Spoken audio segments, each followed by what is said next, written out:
اچھا جی، سلیم صافی صاحب ہمارا ویٹ کر رہے ہیں. السلام علیکم، ہاؤ آر یو؟ صافی صاحب کیسے ہیں آپ؟ صافی صاحب اب بات تو ہم آبویسلی پولیٹیکل ڈیولپمنٹ یا پھر فزل آؤٹ ہونا جو راولپنڈی میں کل ہم نے دیکھا ہے عمران خان کے بڑے اعلان پر، بات سے پہلے یہ تو واضح ہو گیا کہ تحریک انصاف کی جلسوں، ریلیوں، مارچ اور دھرنوں وغیرہ کے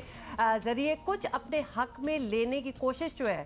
وہ زیرو ہے، مطلب ٹوٹلی ناکام، اور یہ ایک اور ایکسپیریمنٹ جو ہے ہمارے سامنے اب نظر آ گیا. تو اس طرز سیاست کا چیپٹر اب بند ہی سمجھا جائے، اور اب ہوپ فلی انہوں نے بھی دیکھ لیا ہوگا کہ اس سے تو کچھ نہیں ملنے والا. اس کے بعد بھی جلد سے جلوس تو جاری رکھیں گے، لیکن وہ جو دھونس کی سیاست تھی اور اسلام آباد پر قبضے کی دھمکیاں تھی وہ مزید نہیں کر سکیں گے، کیونکہ عمران خان صاحب اپنی تئیں اس طرح کے کام کرنے کے عادی ہی نہیں ہے. ماضی میں انہوں نے جتنے بھی دھرنے دیے ہیں یا اس طرح کے کام کیے ہیں تو اس کی اسکرپٹ بھی اسٹیبلشمنٹ کی طرف سے لکھی جاتی رہی اور اس میں رنگ بھی اسٹیبلشمنٹ کی طرف سے بھرتی جاتی رہی. تو اور اقتدار سے محرومی کے بعد بھی اگر ان کا دماغ وہ ذرا زمین پہ نہیں آ رہا تھا، ان کے پاؤں اگر زمین پہ نہیں آ رہے تھے، تو اب قیادت کی تبدیلی کے بعد میرے خیال میں ان کی یہ ساری امیدیں دم توڑ گئی ہیں. اس لیے وہ جلد سے جلوس تو کرتے رہیں گے، لیکن کسی دھرنے کا یا کسی بڑے ایڈونچر کا رسک نہیں لیں گے. چلیں، جلسے وغیرہ تو کرتے رہیں گے، دھرنے وغیرہ کا پراپرلی ایڈونچر نہیں کریں گے، اور وہ سپورٹ جو تھی وہ بھی اب نہیں ہے نا جس کی بیسس پہ وہ دھرنے وغیرہ کیا کرتے تھے. اب بتائیے گا صافی صاحب، عمران خان کے ہاتھ میں آخری پتہ خیبر پختونخوا اور پنجاب حکومت کا ہی تھا، اب اپیرنٹلی وہ استعمال کرنے جا رہے ہیں مشاورت کے بعد. پہلے خیبر پختونخوا حکومت کی بات کر لیتے ہیں. شہرام ترکئی صاحب کے ایکسپریشن بتا رہے تھے کہ یہ اعلان ان لوگوں کے لیے بھی سرپرائز تھا. تو کیا خیبر پختونخوا کے حکام حکومت چھوڑنے کے لیے تیار ہیں یا ہو جائیں گے؟ صرف محمود خان صاحب کے کل کے ایکسپریشن نہیں ہیں، بلکہ گزشتہ روز میری معلومات کے مطابق ان کے کابینہ کے وزراء ان کے بہاف پہ وہ جو خیبر پختونخوا اسمبلی میں اپوزیشن ہے ان کی منتیں کرتے رہے کہ وہ عدم اعتماد کی تحریک ٹیبل کر لیں، تاکہ اگر عمران خان صاحب ان کو مجبور کرنا چاہیں تو وہ اسمبلی نہ توڑ سکیں. تو اس سے آپ اندازہ لگا سکتے ہیں کہ وہ عمران خان صاحب کے اس منصوبے پہ عمل درآمد کے کتنے زیادہ وہ خواہش مند ہے یا متمنی ہیں.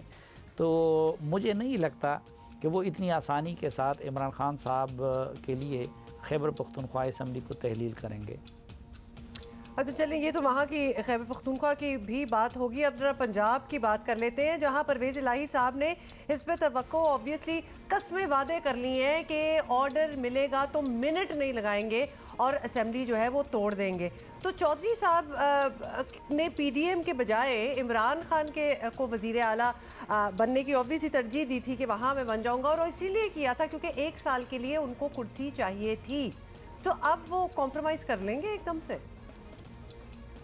ایک تو یہ کہ پرویز الہی صاحب جب عمران خان کے پاس جا رہے تھے تو اس سے صرف 1 رات قبل اسی طرح کے وعدے دعوے انہوں نے مسلم لیگ نون کے ساتھ کیے تھے، اور پھر مٹھائی اور پھول لے کے زرداری صاحب کی خدمت میں بھی حاضر ہوئے تھے. اسی طرح کے وعدے پرویز الہی صاحب نے جنرل پرویز مشرف کے ساتھ بھی کیے تھے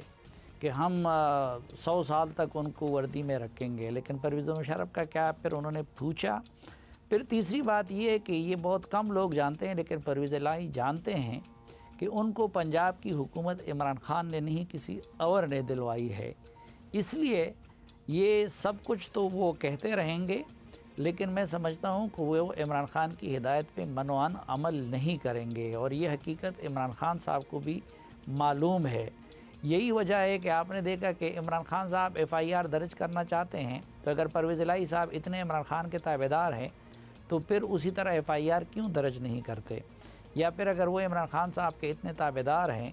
تو وہ زخمی ٹانگوں کے ساتھ ادھر احتجاج کرنے آ رہے تھے، تو پرویز الہی صاحب نے ان کے ساتھ دینا کیوں گوارا نہیں کیا؟ تو یہ ان کے صرف سیاسی بیانات ہیں. ہاں ایک بات ہے کہ چونکہ اگر پرویز الہی کو مسلم لیگ نون اور پیپلز پارٹی وزارت اعلیٰ آفر نہیں کرتی اور ماضی کی ڈیل نہیں ہوتی، تو پھر اس بات کا امکان ہے کہ خود پرویز الہی کے مفاد میں بھی یہ جاتا ہے کہ وہ پنجاب کی اسمبلی تحلیل کر دے، کیونکہ اس صورت میں ان کو پتہ ہے کہ موجودہ اسمبلی میں پھر مخالف پارٹیوں کی حکومت آئے گی اور اس کو یہ بھی خطرہ ہے کہ جو پچھلے چند مہینوں میں انہوں نے کیا ہے تو شاید اس سے اس کا انتقام لیا جائے گا۔ چلیں جی، بہت شکریہ صافی صاحب۔ صافی صاحب، ہم نے کل فیصل ووڈا صاحب کا انٹرویو بھی سنا اور اس میں اپیرنٹلی وہ آپ کو بتا رہے تھے کہ عمران خان صاحب کا مسئلہ یہ ہے کہ ان کے ارد گرد جو لوگ ہیں وہ انہیں جو کہتے ہیں وہ یقین کر لیتے ہیں، جیسا کہ ہم سبھی حیران پریشان تھے کہ عمران اسماعیل صاحب کے کپڑوں میں سے کون سی گولیاں ہیں جو نکل گئی ہیں جنہوں نے انہیں خراش تک نہیں پہنچائی۔ خدا کا شکر ہے کہ وہ بھی محفوظ ہیں، لیکن یہ کیا کہانی تھی؟ پھر اسی طرح سابق وفاقی وزیر داخلہ شیخ رشید صاحب نے ٹویٹر پہ ایک فوٹیج جاری کی ہے۔ ہاں، لیکن اس فوٹیج ابھی ہم دکھا دیتے ہیں۔ اس سے پہلے جو ابھی ہم صافی صاحب سے بات کرتے ہوئے شہرام ترکائی کی جو فوٹیج تھی نا کہ ہی himself was shocked. Please can we show, کیونکہ وہ ان کی اتنی ٹیلنگ ایکسپریشن ہے ان کا اپنا بھی، کہ جب خان صاحب نے کہا کہ جی ہم ریزائن کر دیں گے اسمبلیوں سے، ہم سارے ان ماس جو ہے وہ نکل آئیں گے، تو یہ نیوز جو تھی میرا خیال ہے it was as much of a surprise for his own party members then for everybody else. اور جو ان کو جانتے ہیں وہ جانتے ہیں کہ مطلب یہ تو بہت ہی چیزیں کہہ دیتے ہوتے ہیں، جیسے کہ 4 گولیوں والی بات آپ نے کی ہے، تو پتہ نہیں کہاں سے وہ 4 گولیاں نکلی ہیں، لیکن ایکسپریشنز جو ہیں if we go by that